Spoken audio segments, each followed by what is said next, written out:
Petang tadi orang tanya banyak isu. Ada masak tak? Apa isu panas sekarang ni? Pasal yang ni banyak sangat masuk dalam soalan ni pada saya. Daripada email, daripada apa, saya jawab. Isu mereka bergaduh pasal duk lawan sedekah. Bukan tak padan dengan berperang di Malaysia ni, sampai pergi perang di mana? Di Gaza. Kalau Palestin tu berperang dengan Israel di Gaza, orang Malaysia berperang tentang isu-isu menderma di Gaza. Saya nak sebut sikit lah pasal tidak diperkata pasal apa tak ulas. Pasal ni ada kawan-kawan kita yang rakam ni, saya jawablah soalan ni. Pertama, saya tak mau sentuh lah individu-individu tu. Ustaz Ebit Liu ke apa. Ebit Liu saya kenal dia kerana dia pernah datang rumah saya dan jumpa saya. Kemudian dia pula orang terkenal di medsos ni. Saya baca, saya tengok perkembangan dia. Ustaz Nadir tu pun saya tak kenal, dah jumpa dia, tak ingat pun dia jumpa, tapi saya pernah ada live dengan dia. Yang tu saya kenal dan saya baca sikit tentang dia. Hak seorang lagi apa nama artis apa ni, saya tak kenal. Saya tak tahu dia artis apa, mungkin saya tak dengar lagu Melayu ke, dengar lagu orang putih kan, saya tak tahu lah kan, lagu Arab kan, tapi saya tak tahu, tak apa. Depa bukan tajuk kita, kita letak sebelah semua depa ni. Yang ni kita tak usah kira lah siapa, saya tak mau ulas, tapi saya nak ulas tentang kita semua, pasal kita duduk di Malaysia ni, kita semua. Tuan-tuan, kita ni, media sosial ni satu fitnah yang besar dalam agama kita. Kadang-kala kalau salah cara media sosial ni, dulu orang bertarung nak merebut wilayah kan, bertarung nak merebut kawasan. Sekarang orang bertarung nak merebut pengaruh di dalam media sosial. Kerana pengaruh dalam media sosial ini sangat ajaib. Dulu hanya pengaruh di kalangan rakyat yang mungkin boleh dibuat di kalangan orang politik dengan kempen turun ke rumah. Sekarang kalau kita bagus di media sosial, netizen banyak sokong kita, kita boleh hentam, kita boleh gugat hatta kerajaan. Itu dia punya nampaknya lah, tapi belum tentu lagi. Bila pilihan raya lain cerita lah, tapi macam tu lah kelihatan dia. Lalu orang politik, orang agama, sukarelawan, semua mereka ingin supaya mereka ada kedudukan yang besar pengaruhnya di dalam media sosial. Dan dia boleh pergi pada negatif dan positif. Kerana bila ramai orang minat kita dalam media sosial, ramai orang juga akan sokong kita. Ramai, kalau nak kita ustaz, ramai orang suka kat kita, followers kita ramai, kita akan naik dalam masyarakat. Mungkin orang pun akan bagi macam-macam kat kita. Kalau kita buat NGO, kalau kita collect derma, ramai orang akan derma kat kita. Ini berlaku pada semua orang. Pengaruh, berjuang untuk merebut populariti di dalam hal yang dulu kita ulama-ulama dulu depa tulis bab babus syuhrah, bab cintakan kemasyhuran, tapi depa pun tak terbayang sedahsyat zaman yang sedang kita lalui ni. Orang boleh nampak macam begitu beragama, tetapi sebenarnya tidak beragama pada sisi Tuhan, na'udzubillah, tapi hanya semata-mata kerana merebut pengaruh dalam media sosial. Boleh berlaku pada diri kita. Saya boleh kena, tuan-tuan juga boleh kena, siapa-siapa pun boleh kena dalam mengharungi pengaruh dalam media sosial. Ini dulu. Lalu kita pergi ke benda yang lebih spesifik, berhubung dengan derma ni. Pasal kita diperoleh pada kita aktiviti kita macam-macam. Di media sosial kita tengok ramai orang, kalau boleh ramai dia nak uploadkan aktiviti dah di media sosial. Kalau aktiviti ceramah padalah di media sosial, kalau tidak dia nak bagi siapa dengar. Ceramah nak bagi orang dengar. Kalau boleh dia derma kerusi pun masuk media sosial. Derma ikhlas saya masuk. Nak tengok berapa likes. Orang politik, aktivis masyarakat, NGO, semua pergi ke arah itu. Sebahagiannya dengan tujuan yang betul, sebahagiannya dengan tujuan yang salah. Hatta apa tuan-tuan? Ada orang buat semayang tahajud, ambil media sosial. Sedang tahajud, tengah menangis tu. Padahal para ulama salaf dulu semayang tahajud, kalau boleh kat isteri dia pun tak mau beritahu. Ni buat live semayang tahajud seluruh negara. Bukan seluruh negara, semua Facebook boleh tengok. Pengaruh bahaya media sosial kalau tak dijaga. Kenapa kita kata bahaya? Okey, kita ambil pada konsep masalah sedekah sebelum nak pergi perlumbaan. Sedekah ni tuan-tuan, patut kita umum pada orang ke tak? Quran sebut dua-dua. In tubdus sadaqati fa ni'imma. Jika sekiranya kamu menzahirkan sedekah kamu, itu tidak mengapa, itu baik. If you disclose your sadaqah, it is well, okay. Wa in tukhfuha wa tu'tuha al-fuqara'a fahuwa khairul lakum. Jika sekiranya kamu menyembunyikannya dan kamu memberikan sedekah kamu kepada fuqara, fahuwa khairul lakum, itu lebih baik untuk kamu. Surah Al-Baqarah. Wa yukaffiru ankum min sayyiatikum, dia akan mengampunkan sebahagian daripada dosa kamu. If you conceal them and give them to the poor, kalau kamu sembunyikan sedekah dan beri pada fakir miskin, it is better for you, itu lebih baik untuk kamu. Saya belum cerita lagi NGO, saya nak cerita konsep umum dulu. Itu lebih baik untuk kamu. Allah kata yukaffiru ankum min sayyiatikum, dia mengampunkan dosa sebahagian daripada dosa kamu. Wallahu bima ta'maluna khabir. Tuhan tahu apa yang kamu buat. Para ulama tafsir dia kata, kalau sekiranya kita menzahirkan sedekah dengan niat lillahi ta'ala, kerana tadi inna salati wa nusuki wa mahyaya wa mati lillahi rabbil alamin, wa ma umirtu, aku tidak diperintahkan melainkan untuk menyembah Allah mukhlisina lahuddin, ikhlas padanya agama. Okey, dia kata kalau kita zahirkan sedekah dengan tujuan supaya orang lain dapat tiru kita, it's okay. Allah kata baik. Tapi kalau kamu sembunyikan, ya lebih baik untuk kamu. Cumanya risiko apabila kita menzahirkan sedekah, risikonya apa? Risikonya nanti timbul tidak ikhlas.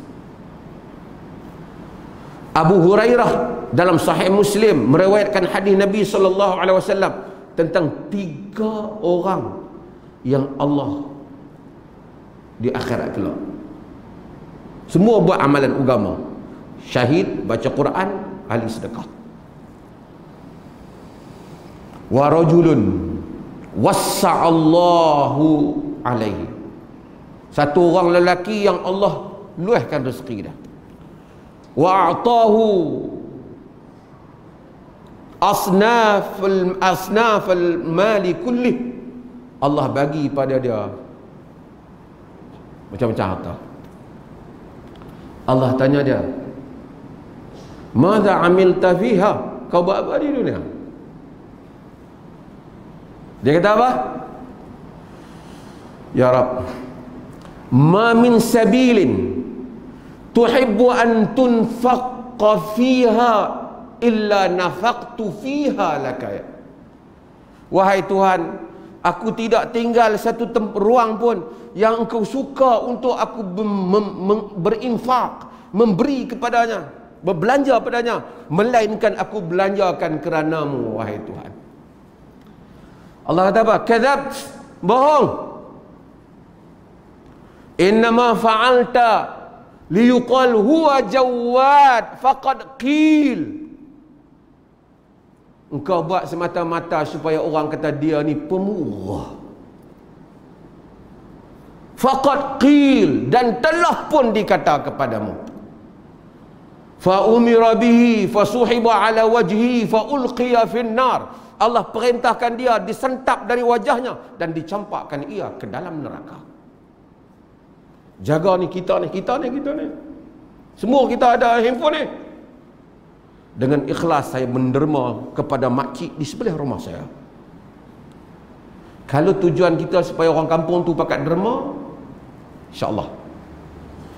Tapi kalau tujuan kita supaya orang like, pemurah dia ni, itu hadis dia.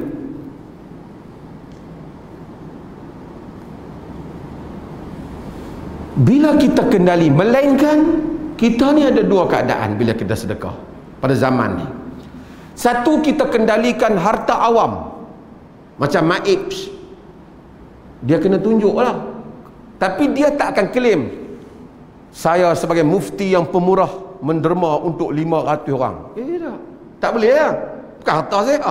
Harta siapa tu? Harta orang bagi zakat. CEO Maib pun tak kata harta dia, sebab harta tu siapa punya? Duit zakat, duit derma orang. Sebab tu kita kata Maibs menyumbang. Maibs tu bukan duit individu. Pasal apa tunjuk? Nak habaq pada orang yang sumbang, hak hampa amanah tu kami bagi dah. NGO pun macam tu. NGO pun macam tu. Bila dia bagi, dia bukit kita tunjuk lah. Sebab orang nak tanya apa bagi, pasal dia pemegang amanah orang. Okay. Tapi kalau kita derma individu, harta saya, ada dua keadaan. Kalau kita tunjuk-tunjuk kat orang supaya orang semua tiru macam kita buat, mudah-mudahan kita termasuk hak bahagian ayat pertama tadi lah. Tapi kalau kita tunjuk-tunjuk kat orang supaya orang semua kata kita pemurah, ini harta saya, ini apa? 2,000 dari Haji Bakhil. Haji Bakhil dalam Piramli kan. Cikgu murni kena minta baru bagi. Kalau cikgu-cikgu lain balik saja dapat RM1 je lah. Kan? Kalau harta kita supaya orang puji kita dengan harta kita, dalam kategori hadis tadi. Kategori hadis tadi. Sebab tu kita semua ni pakai ada media sosial ni, kita hati-hatilah, saya sendirilah, tuan-tuan juga, supaya kita tak mensia-siakan amalan kita disebabkan nak menunjuk ke orang di media ni, inilah derma kita. Sehingga manusia ni berlumba-lumba untuk ni, dia akan boleh tanya, ni duk ceramah banyak ni, kenapa tak pergi bagi sedekah ke orang? Kita tanya dia, mana hantar aku tak bagi? Tak nampak upload pun. Dia punya fikir. Kalau orang tu tak ada gambar dia pergi bagi sedekah, dia tu bukan orang yang bersedekah. Dan orang yang bersedekah untuk guna diri dia ni dua. Satu, mungkin dia ikhlas inviting other people to do the same thing, ajak orang lain buat mungkin. Satu lagi, dia sedang build up dia punya pengaruh dia di dalam masyarakat, ahli politik, public figure, dan orang Mabuk media sosial ni. Mabuk media sosial ni. Jadi dia menghukum tanda orang tu bagus kerana derma dia telah dizahirkan di dalam medsos. Mungkin saya nak ingatkan diri saya, tuan-tuan juga, siapa-siapa kalau mau ni tazkirah untuk diri sendiri, share dengan orang lain. Macam ni tuan-tuan. Benda macam ni hak orang puji dalam medsos ni tidak lasting, saya nak beritahu. Dia fenomena yang bermusim. Setahun, 2 tahun orang syok-syok, then habis. Habis dengan cerita, na'udzubillah, habis juga dengan pahala. Pasal nak menunjuk ke orang. Wal baqiyatus salihat khairun 'inda rabbika. Dan yang kekal daripada amalan soleh lebih baik di sisi Tuhan. Tapi ilmu ulama, ilmu yang diberkati, al-baqa'u lil aslah, akhirnya yang kekal kepada yang saleh. Ulama An-Nawawi, kitab dia, Ibn Hajar Al-Asqalani, Ibn Taymiyah, walaupun masuk dalam penjara, Imam Ahmad disebat oleh pemerintah zaman dia, Al-Bukhari tak boleh mengajak, tak dibenarkan, dihalau keluar daripada Naisabur, tak boleh mengajak di Bukhara. Kita baca hadis rawahul Bukhari. Allah mengangkat sesiapa yang dia kehendaki dan menenggelamkan sesiapa yang dia kehendaki. Siapa yang telah membetulkan niatnya dengan Tuhannya, mudah-mudahan Allah tu memberi. Sebab itu sebanyak-banyak doa kita, tuan-tuan. Doa, ya Allah bagi pada aku ikhlas, ya Allah bagi aku ikhlas, tawaffani muslima wa alhiqni bisalihin. Macam mana Nabi Yusuf. Nabi Yusuf duduk pada maqam yang paling hebat sekali, jadi raja di Mesir. Daripada orang yang duduk di dalam bawahan masuk penjara, yang dijual masuk penjara, hamba di rumah orang yang bekerja, Nabi Yusuf alaihi salam jadi raja. Tapi akhirnya doa Nabi Yusuf pada Fatirus samawati wal ard, anta wali fid dunya wal akhirah, penghias langit dan bumi, engkaulah perlindungku dunia dan akhirat. Tawaffani muslima wa alhiqni bisalihin, matikalah aku sebagai orang muslim dan masukkanlah aku di kalangan orang-orang yang saleh. Inilah doa Nabi Yusuf alaihissalam setelah mencapai kemuncak satu orang manusia, jadi raja, lelaki yang paling kacak, anak Nabi, Tok Wan pun Nabi, semua keluarga dia keluarga mulia. Tapi tidak lebih hebat, segala kejayaan dunia ni lebih daripada mati sebagai orang muslim, masuk di kalangan orang yang saleh. Kita mungkin tak boleh jadi raja, kita mungkin tak boleh jadi menteri, perdana menteri, influencer di Facebook, di medsos. Tapi Allah buka satu benda yang semua kita boleh jadi, makam yang paling tinggi sekali, yang semua para nabi minta. Jadikanlah aku di kalangan orang yang saleh. Nabi Sulaiman, apa burung cakap tahu semua benda, dia tahu. Dia tengok semut bercakap, ya ayuhan namlu udkhulu masakinakum, wahai semut masuk dalam sarang kamu, la yahtimannakum Sulaiman wa junudu, jangan sampai la yahtimannakum Sulaiman wa junudu, jangan sampai Sulaiman dan tentera dia pijak kamu. Nabi Sulaiman dengar semut cakap. Fatabassama dhahikan min qawliha, tersenyum dan ketawa Sulaiman mendengar perkataan semut betina. Sebab semut ni komuniti dia apa? Queen. Quran daripada dulu beritahu semut betina yang bagi arahan. Tapi ayat akhir, saya bukan nak syarah doa ni, tapi ayat ujung Sulaiman kata, wa adkhilni birahmatika, masukkanlah aku dengan rahmatmu di ibadaka salihin, di kalangan hamba-Mu yang saleh.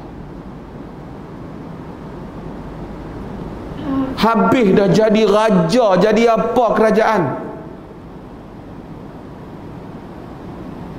dia kemuncak harapan Sulaiman, masukkanlah aku di kalangan orang yang saleh.